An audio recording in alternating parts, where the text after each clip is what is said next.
9.4 का समघातीय अवकल समीकरण है, होमोजेनियस डिफरेंशियल इक्वेशन। कैसे इसे पहचानेंगे? सबसे पहले ये देखो, समघातीय होमोजेनियस जो समीकरण होता है आपका समीकरण, उसमें देखो प्रत्येक पद में घातों समान होंगी। जैसे x की घातें यहाँ कितनी है? 2। यहाँ देखो x की एक है, y की एक है, लेकिन दोनों घातें हुई कितनी जोड़ के? 2। यहाँ भी देखो 2 है, यहाँ भी 2 है। तो हर जगह अगर पावर सेम हो तो ये समघातीय होगा, अन्यथा समघातीय नहीं होगा। एक बात अब सबसे पहले इसे करेंगे कैसे? देखो dy/dx, dx का इधर मल्टीप्लाई तो इसका इधर कर सकते हैं, x² y² बटे ये मल्टीप्लाई में चला जाएगा, ये हो गया। इसको समीकरण नंबर क्या मानेंगे? 1। इसका हल करने का है, ये समघातीय है। कैसी है? समघातीय अवकल समीकरण है। अगर ये समघातीय है तो इसमें क्या करेंगे? मानेंगे, माना। नियम याद रखेंगे, y बराबर क्या रखेंगे? नंबर 2 bs, क्या रखेंगे? फिर डायरेक्ट अभी हमने आपको बताया था dy/dx, x के सापेक्ष जब अवकलन करते हैं तो इसका आंसर कितना आता है? b + x dv/dx। b + x dv/, कैसे आता है? इसमें पहला फलन इसे मान लीजिए, दूसरा इसे। प्रथम फलन जैसा क्या था, द्वितीय का फलन एक साबित करोगे 1 हो जाएगा, फिर द्वितीय फलन जैसा क्या था, प्रथम का फलन करोगे dv/dx। तो ये याद रखिए कि y का मान bx रखते हैं और dy/dx से क्या रखेंगे? d + x dv/dx। ये समीकरण कितना हो गया? 3। 2 और 3 के मान समीकरण 1 में रख देंगे। समीकरण 2/3 के मान समीकरण 1 में रखने पर रखिए, थोड़ा देखिए इजी लगेगा आपको। dy/dx का हमेशा आएगा bx dv/dx, ये पूरा मान लगा दिया, राइट।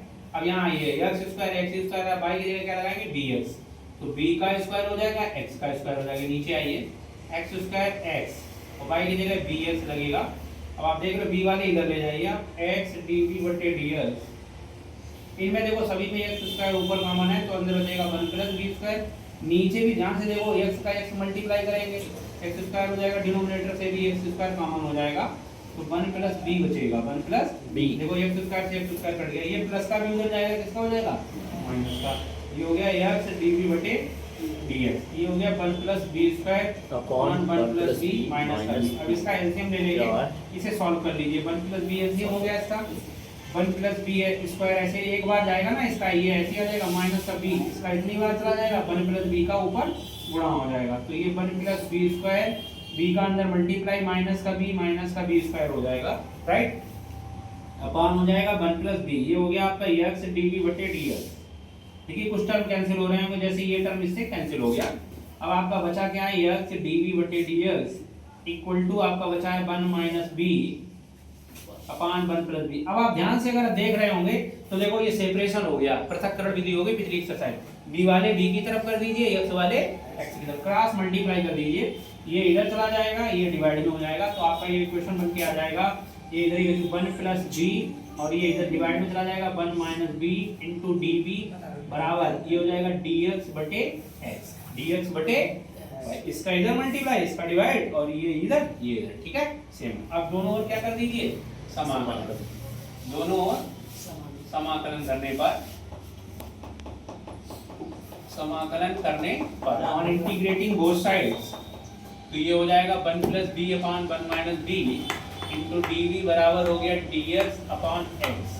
और हमने आपसे कहा था कि राइट हैंड साइड में जब भी आंसर लॉग में आए, देखो ये लॉग में आएगा, 1/x का इंटीग्रेशन होता है log x, तो कांस्टेंट जो जोड़ेंगे वो किस में जोड़ेंगे? log c में। किस में जोड़ेंगे? log c में। अब इसका समाकलन आपको करना है। इसका समाकलन वास्तव में ऐसे नहीं हो सकता है, क्योंकि न्यूमरेटर डिनोमिनेटर की घातें आपस में कैसी हैं? समान है। सबसे पहले क्या देंगे? भाग। क्या देंगे? भाग। तो 1 - b का भाग दे दीजिए अलग से, 1 - b का भाग किसमें दे दीजिए? b + 1 में। तो देख रहे होंगे कितनी बार जाएगा? माइनस का 1 बार जाएगा। कितनी बार? माइनस का 1 मल्टीप्लाई कर दो, -1 पीछे लिख दो, माइनस प्लस का b हो जाएगा। अब इसे सब्ट्रैक्ट करेंगे, ये घट जाएगा, ये कट जाएगा, ये 2 बार चला गया। इसका मतलब इसको हम लोग कैसे लिखेंगे? 2 एक बार गया है, माइनस का 1 टाइम, माइनस का 1 + 2 अपॉन 1 - b। जब आप इसको सॉल्व करेंगे देखो यही आएगा, है ना, इनटू dv, और ये log m * n का फार्मूला लग गया, तो log m * n हो गया। अब -1 का आप लोग जाओगे, समाकलन कितना हो जाएगा? b होगा, यहाँ पर क्या होगा? क्योंकि b के सापेक्ष हो रहा है, +2 बाहर निकाल दीजिए, 1 minus B into D T, और ये हो गया log का एक्स सी माइनस का b प्लस 2, और 1/x का इंटीग्रेशन क्या होता है, log x क्या होता है, ये हो गया log का 1 माइनस b बराबर हो गया log का आपका एक्स सी। अब क्या करेंगे, देखिए जिसे माना है उसका अपकलन करेंगे तो 1 का 0 हो जाएगा, b का हो जाएगा माइनस का 1, तो ये माइनस का b, ये माइनस ऊपर चला जाएगा, माइनस का 2 log 1 minus b equal to हो गया log का एक्स सी, मॉडुलस में लिख लीजिए चाहे सिंपल में।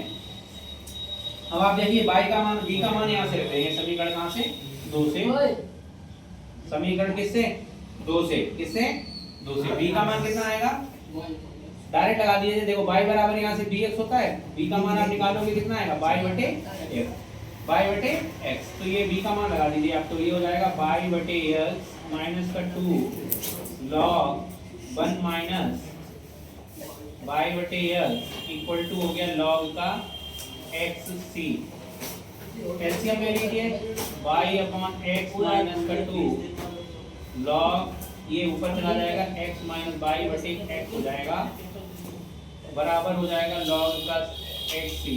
चाहे तो आप आंसर इतना ही छोड़ दीजिए, और चाहे थोड़ा और कैलकुलेट कर सकते हैं, इसको ले जाके इधर लिख दीजिए और ये एक टर्म और कर दीजिए, log m बटे n लगा दीजिए, चाहे इतना छोड़ दीजिए, ये आपका क्या हो जाएगा, this is the required answer of the differential equation. Okay, thank you.